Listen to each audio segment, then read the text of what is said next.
जोगमाया जहुमा और ढोली धुड़ो। जोगमाया जहुमा का जन्म संवत 16वीं सदी में पाटण उत्तर गुजरात के धारणोज गांव में राजपूत ज्ञाति में हुआ था। जहुमा का बालपन का नाम जसी था।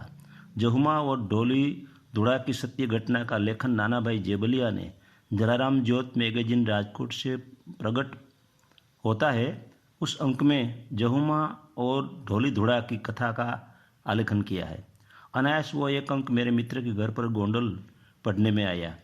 लेखक नाना भाई जेबलिया ने जहुमा का गांव धणेज पाटण और धुड़ा का गांव वड़ दर्शाया था। यह स्थल ढूंढने के लिए हम तालाड़ा से धणेज गांव गए। वहां तो आहिरों की कुलदेवी पिठड़ माँ का मंदिर टेकरा पर है। वहाँ से माड़ियाहाटीना के धणेज गांव गए। वहाँ विराज नदी के किनारे भगवान धन्वंतरी का मंदिर देखा। पास में वड़ के वृक्ष के पास नाग देवता की गुफा देखी। धणेज गांव में जेठवा राजपूतों की बस्ती है।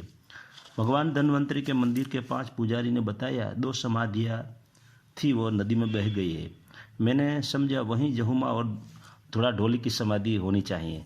उसके अलावा 10 नामी साधुओं की समाधियाँ वहाँ थी। जहुमा और धुड़ा ढोली के बाद पुजारी को हमने बताई, लेकिन उसने कहा हमको कुछ पता नहीं। और ये घटना 16वीं सदी की है। यदि लेखक गांव का नाम धारणोज जिला पाटण उत्तर गुजरात लिखते तो बात समझ में आती। सोमनाथ पाटण पहले जूनागढ़ जिले में आता था। मैंने तो सत्य कथा मेरी नजरें मोती आया भाग 4 में प्रकट कर दी। अनायास सुरनगर से मेरे सत्संगी धनजी बापा ने किताब पढ़ने के बाद मुझे फ़ोन किया। जहुमा और धुड़ो ढोली धारणोज जिला पाटण उत्तर गुजरात में हुए। पाटण उत्तर गुजरात के पास ही वो गांव है। वहाँ जहुमा की समाधि मौजूद है। फिर यूट्यूब में जहुमा की कहानी सुनी, उसमें चमत्कार और कल्पना ज़्यादा है। नाना भाई जेबलिया ने जो लिखा है वो वास्तविक घटना लगती है। कथा ऐसी है, बालिका जसी यानी जहुमा की आयु जब छोटी थी तब उनकी मातुश्री का देहांत हो गया। उनके पिता ने दूसरी शादी कर ली। जहुमा की सावकी माँ दयाहीन और कर्कश स्वभाव की थी। घर का काम करवाती, डांटती थी, जहुमा को कटु वचन सुनाती थी। जहुमा शांत चित्ते सावकी माँ का त्रास सहन कर लेती थी। सावकी माँ ने एक पुत्र को जन्म दिया था। वह छोटे भैया के साथ थोड़ी हंसी मजाक करती थी। जहुमा के गांव के एक रुखी समाज के दामाद 5 के गांव से नवरात्रि और जन्माष्टमी के उत्सव पर ढोल बजाने के लिए आया करते थे। उसका नाम था धुड़ो ढोली। उनके पास तांबे का ढोल था और ढोल बजाने में धुड़ा का कोई मुकाबला नहीं था। धुनी आदमी था। यूट्यूब में जिन लोगों ने जहुमा के बारे में कथा कही है उसमें नवरात्रि के उत्सव में धुड़ा ढोली को ढोल बजाने के लिए बुलाते हैं। धुड़ो सुबह के 4 बजे तक ढोल बजाते रहते हैं और 16 साल की जहुमा घर में घूमती रहती है। फिर सावकी माँ ताना देती है, तुम धुड़ा ढोली के साथ चली जाओ। फिर चमत्कार की परंपरा दर्शाई है। लेखक नाना भाई जेबलिया जो लिखते हैं वह जन्माष्टमी का दिन बताया है और जहुमा की आयु 18 साल की दर्शाई है।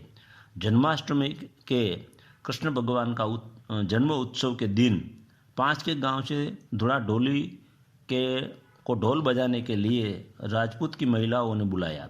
जहुमा रास में भागीदार होने के लिए गांव के चौक में जाने के लिए सावकी माँ से परवानगी लेने के लिए विनती की। सावकी माँ आवेश में आकर मेणा टोना कहने लगी, तेरी माँ के साथ तू भी मर गई होती तो अच्छा होता। रूखी यानी भंगी जैसे अछूत लोगों की परछाई से हमें दूर रहना चाहिए। जगत में बहुत लोग रोग से मरते हैं, तेरी तो मौत भी नहीं आती। ताने सुनने के बाद पुनः सावकी माँ से ढोल सुनने और महिलाओं का रास देखने के लिए जाने के लिए आजीजी की। लेकिन सावकी माँ क्रोधायमान होकर बोली, जाना है तो जा, वापस मेरे घर के तू नहीं आ सकती।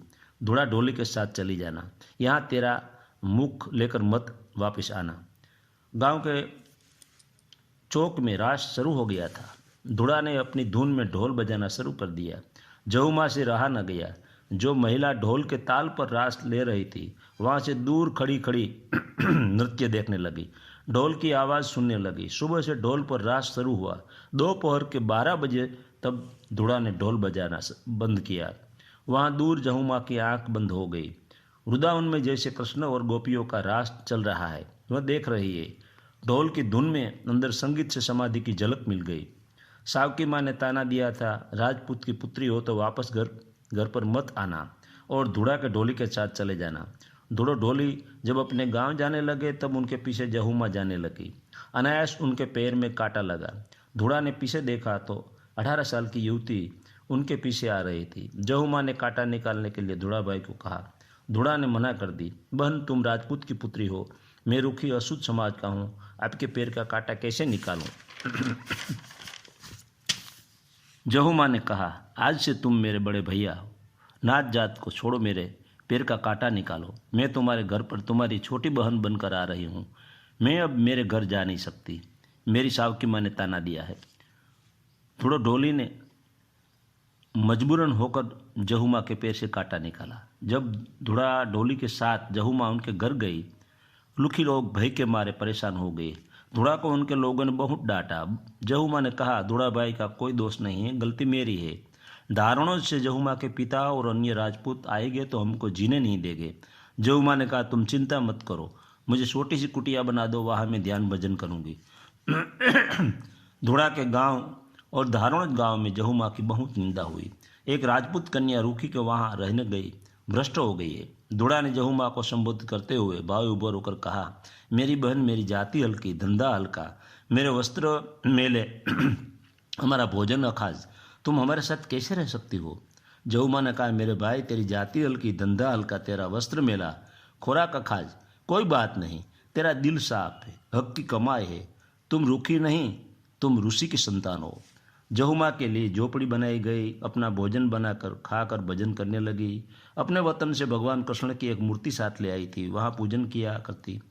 रूखी लोगों के थोड़े से घर थे।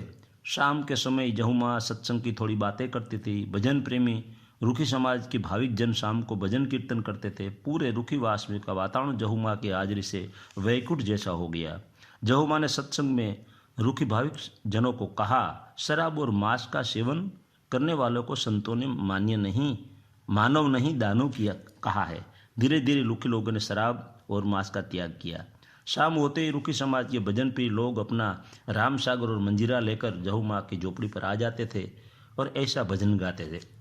राम भजन बिना नहीं निस्तारा, समझ समझ मन क्यों श्रोता, जागृत नगरी में चोरन लूटे, जख मारेगा जमदूता, जप कर तप कर कोटि यज्ञ कर, काशी जई करवट लेता, मुआपसी मुक्ति मांगे, जंगल सर जय जड़ भूता, राम भजन बिन नहीं निस्तारा, जोगी होकर जटा बढ़ावे, अंग लगावे बभूता, दमड़ी कारण देह जलावे, वो जोगी नहीं जगदूता, राम भजन बिन नहीं निस्तारा।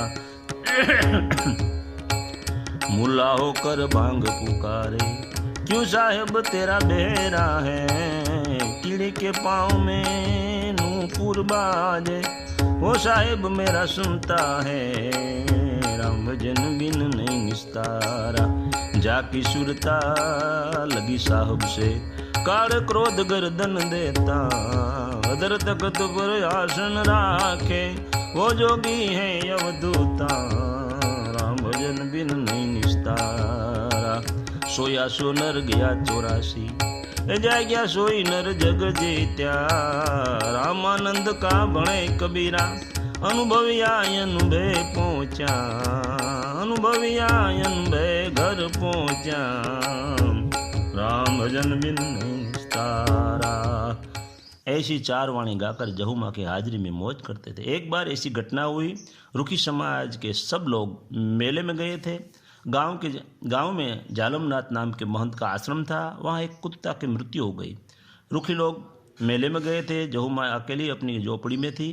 कुत्ता को आश्रम से दूर करने के लिए एक सेवक रूखीवास में आए। जहूमा ने जालमनाथ के सेवक को कहा, वास में लोग मेरे मेले में गए हैं, वो आएंगे तब मृत कुत्ते को आश्रम से दूर करेंगे। जब यह संदेशा जालमनाथ को सुना तो सेवक को संदेशा लेकर फिर भेजा कि बापू का आदेश है जहुमा कुत्ते को आश्रम से रस्सी बांधकर दूर करे। जहुमा ने सेवक को कहा, मैं कुत्ता को उठाने के लिए आती हूँ। जहुमा ने भगवान से प्रार्थना की, मेरी रजपुतानी बीच में खड़ी न हो, मुझे किसी प्रकार की शर्म नहीं आनी चाहिए। आश्रम में जहुमा पहुँचे, मृत कुत्ते के पैर में रस्सी का बंध लगाया। एक लकड़ी साथ में थी। जब मृत कुत्ते के सिर पर हाथ रखा, कहा, यही सब प्राणी की अंतिम गति है। क्या हुआ कुछ पता नहीं। मृत कुत्ता भौंकते हुए रस्सी से साथ भागे। महंत और सेवकगण देखते ही रह गए। महंत ने जहुमा के पैर पकड़ लिए। जहुमा ने कहा, अब देह त्याग करने का समय आ गया है, मैं रुखीवास में देह त्याग करने के लिए जाती हूँ। जालमनाथ ने विनती की, उनके आश्रम में आप समाधि लीजिए।